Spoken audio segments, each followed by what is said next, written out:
আগামী ত্রয়োদশ জাতীয় নির্বাচন অবাধ, সুষ্ঠু, শান্তিপূর্ণ ও উৎসবমুখর পরিবেশে অনুষ্ঠানের লক্ষ্যে বাংলাদেশ আনসার ও গ্রাম প্রতিরক্ষা বাহিনী গত বছর আগস্ট মাস থেকে সুপরিকল্পিত ও সমন্বিত প্রস্তুতি গ্রহণ করে আসছে।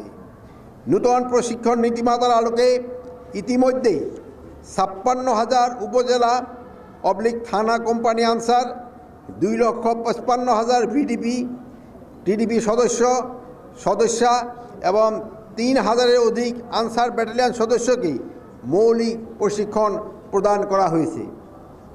একই সঙ্গে নির্বাচনী দায়িত্ব পালনের উদ্দেশ্যে প্রায় ৪.৫ লক্ষাধিক সদস্যকে SDMS সফটওয়্যারের মাধ্যমে তালিকাভুক্ত করা হয়েছে।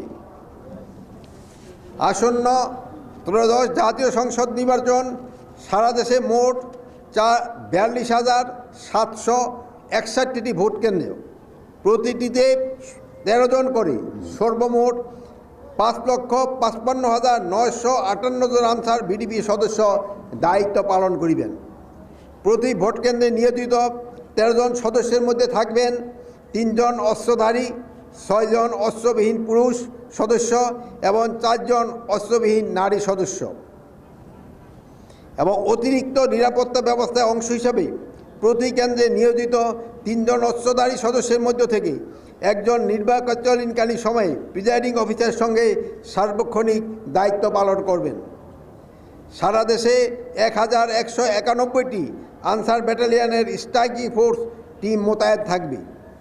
প্রতিটি টিমে ১০ জন করে মোট ১১,৯১০ জন সদস্য দায়িত্ব পালন করবেন, যা সামগ্রিক নির্বাচনী নিরাপত্তা ব্যবস্থাকে আরও সুসংহত ও কার্যকর করবে।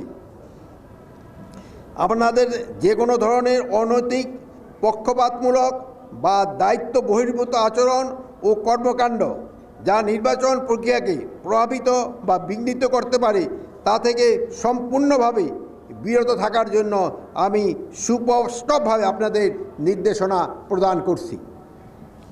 দেশের ভবিষ্যৎ কল্যাণে একটি সুষ্ঠু, অবাধ ও নিরপেক্ষ নির্বাচন সফলভাবে সম্পন্ন করার পবিত্র দায়িত্ব সকলকে কাঁধে কাঁধ মিলিয়ে নিষ্ঠা, সততা ও পেশাদারিত্বের সঙ্গে পালনের অঙ্গীকার করতে হবে।